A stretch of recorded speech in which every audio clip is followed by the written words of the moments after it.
আসসালামু আলাইকুম everyone, welcome to my channel. আজ আপনাদের সাথে খুবই মজাদার দুর্দান্ত একটি রেসিপি নিয়ে হাজির হলাম।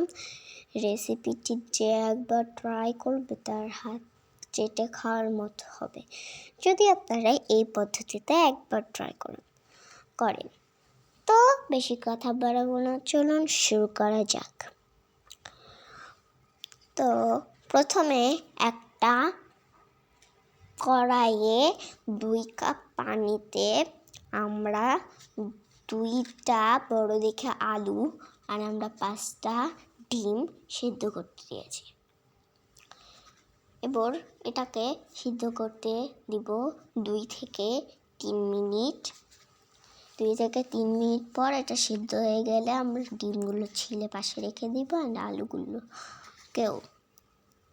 এরপর আমরা অপর দিকে আরেকটা প্যানে আমরা 1 কাপ পেঁয়াজ কুচি মধ্যে 2 থেকে 3টা কাজু বাদাম দিয়ে দিয়েছি। তার ভেতর 2 থেকে 3টা কাঁচামরিচ আস্ত মাঝখান দিকে চিড়ে দিয়ে দিচ্ছি। দিয়ে এটাকে ভেজে নিব 2 থেকে 3 মিনিট। ভাজা হয়ে গেলে এটাকে উঠিয়ে এটাকে একটা স্মুথ একটা ভালো পেস্ট বানাতে হবে। অ্যান্ড তারপর ওই প্যানেই সরিষার তেল ঢেলে তার মধ্যে 1 চামচ হলুদ দিয়ে আগে থেকে ছিলে রাখা ডিমগুলোকেও ভেজে নিব।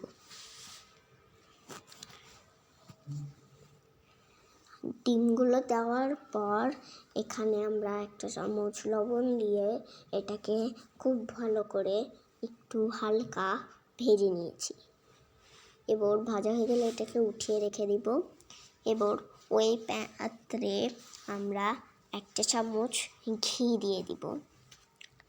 ঘি দিয়ে তার মধ্যে এলাচ 2 থেকে 3টা, তারপর দারুচিনি 1টা আস্ত ভেঙে দিয়েছি, শুকনো মরিচ 2টা, তেজপাতা 2টা।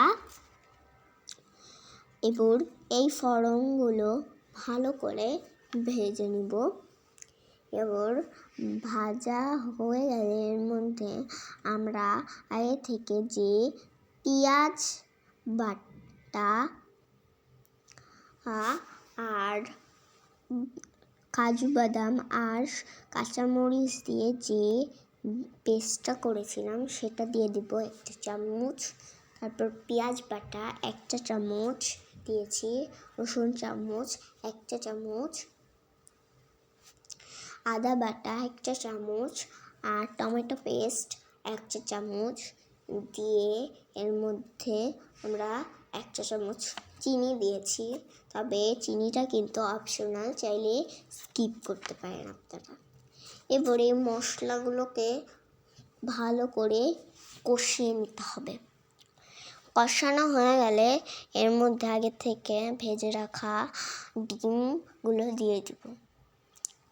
এর মধ্যে আমরা আলুগুলো আগে থেকে ম্যাশ করে রেখেছিলাম, সেই ম্যাশ করা আলুকে দিয়ে দিব। দিয়ে এই সব উপকরণগুলো ভালো করে মিক্স করে নিতে হবে। এবার এটা মেশানো হয়ে গেলে আমরা এখানে গরম মশলা 1 চামচ দিয়ে 10 মিনিট এটাকে ঢাকা দিয়ে রাখবো। এরপর এখানে আমরা আগে থেকে ভাজা ডিমগুলো দিয়ে দিয়েছি, দিয়ে এটাকে একটু মিশিয়ে নিয়েছি।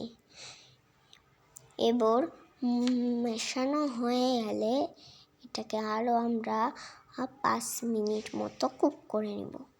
5 মিনিট পর এখানে আমরা 1 কাপ পানি দিয়েছি, দিয়ে এটাকে ভালো করে মিশিয়ে আরও 5 মিনিট রান্না করে নিব। এটাকে ভালো করে রান্না হয়ে গেলে এই তো আমাদের হয়ে গেল ডিম আলুর রেসিপি। ভালো লাগলে অবশ্যই লাইক কমেন্ট শেয়ার করে জানাতে ভুলবেন না যে এটা কেমন হয়েছে। আর ভিডিওটা যদি এখনও দেখে থাকেন তো আমাদের পাশে সাবস্ক্রাইব বাটনটিতে ক্লিক করে তার পাশে থাকা বেল আইকনটি ক্লিক করে রাখবেন, যাতে আমরা কোনো ভিডিও দিলে সবার আগে আপনার কাছে নোটিফিকেশন পেয়ে যান। তো ভিডিওটা দেখার জন্য আপনাদেরকে অসংখ্য ধন্যবাদ।